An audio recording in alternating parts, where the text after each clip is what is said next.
影归来之后，众人都在议论纷纷他和凤影的容貌，于是很快消息便传到了燕爽和弘毅的耳中。所以他们为了探寻真相，两人这才去大泽山找凤影。当燕爽看到凤影不敢确认，但他们知道那一定是凤影。凤影不愿意他们为自己伤心，自己刚刚归来，只有这两个人是值得真心交付。所以凤影告诉了他们二人自己是凤影，但也是阿英，他还是保留了阿英的记忆的。燕爽和弘毅得知都很开心。弘毅当年在大泽山替凤影保留了宁云山的领地，毕竟是凤影最后的念想。他告诉凤影宁云山现在依旧还在，凤影当然很开心，毕竟阿玉还在那里。之后他带凤影重回宁云山，只有这里才能让凤影彻底卸下伪装，心情才能得到平复。既然弘毅和燕爽都知道他是阿英，那缘起自然也知道是他。就算凤影不愿意相认，缘起依旧缠着凤影。二人因为了得到魔族的消息，4人小分队又重新在一起。事后缘起和凤影又重新在一起。弘毅现在也看开了，只要凤影能够幸福，他也满足了，于是退出了追求凤影的道路。燕爽这才去追求弘毅。就这样，二人很快便在一起。4个人很快便在九渊边界找到了魔族的出现。缘起为了对抗魔尊，直接用自己的魂印封印了九渊煞域，独留凤影一人在世。他也看开了，会替缘起守护好用命换来的太平。而弘毅和燕爽联姻，共同治理妖界。在最新剧情中，凤影最后一次历劫失败，灰飞烟灭，因此凤影的仙元自动回归到了凤影体内。凤影也因此涅槃重生归来，没有遭受雷劫就晋升为半神，也因此改变了4人的命运。而华叔的报应终于要到了。第一位，凤鸣。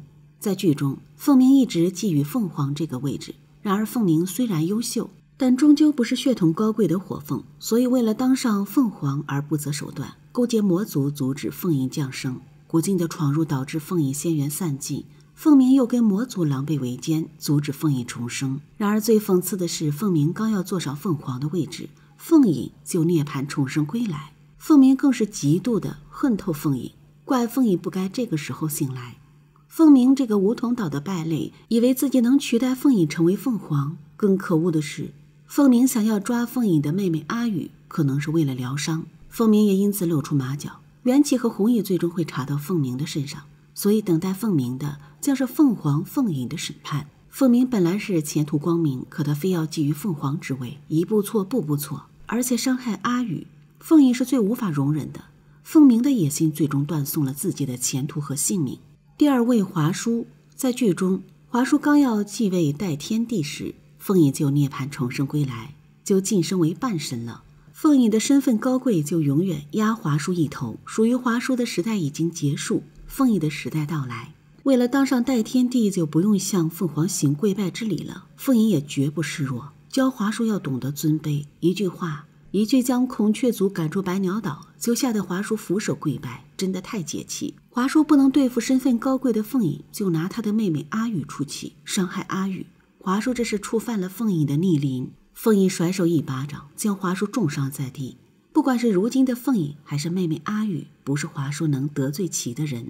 最后华叔因失去代天帝的身份，而与华墨一起修炼了魔功。后面华叔发现了孔雀王不仅野心勃勃，居然还是害死蓝风的凶手之一，更是杀害了自己的哥哥华衍，把他炼制成为权杖，把整个孔雀一族都炼制成为了魔，更是要自己献祭。华叔虽然心狠手辣，但是他对于孔雀一族算得上是忠心耿耿，所以当他知道孔雀王的所作所为，还想要让他献祭给巨妖幡，彻底开启巨妖幡，于是背叛了孔雀王。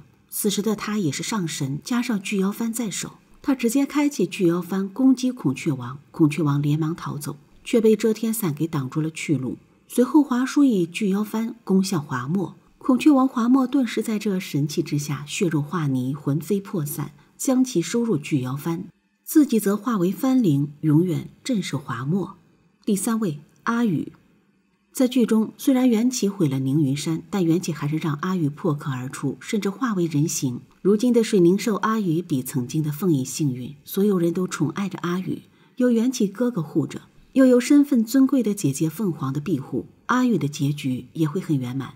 第四位，缘起。在剧中，凤影涅槃归来，缘起感受到了凤影身上的魂印，后来还是认出了她就是凤影，两人误会解开。却因为红绸的多管闲事，导致凤仪退亲，答应弘毅的求亲。缘起霸气抢婚，自愿入赘梧桐岛。缘起跟凤仪好不容易破镜重圆，但为了对抗魔族，为了救凤仪，最终牺牲自己的最后一丝残魂，封印了九渊煞域，缘起神魂俱灭。不过缘起最后被魔神冥起复活，最后凤仪在梨花树下等来了重生的缘起。两人含泪对望的那一刻，真的看哭了。缘起又能跟凤仪再续前缘了。凤仪的重生归来改变了四人的结局。凤鸣觊觎凤凰之位，最终丢掉了自己的前程和性命。而华叔的报应也终于到了。孔雀王勾结魔族，罪行败露，华叔替父赎罪，最终被逐出百鸟岛。凤仪结局最幸运，缘起抢婚自愿入赘，缘起元神俱灭，最终被复活，跟凤仪幸福圆满。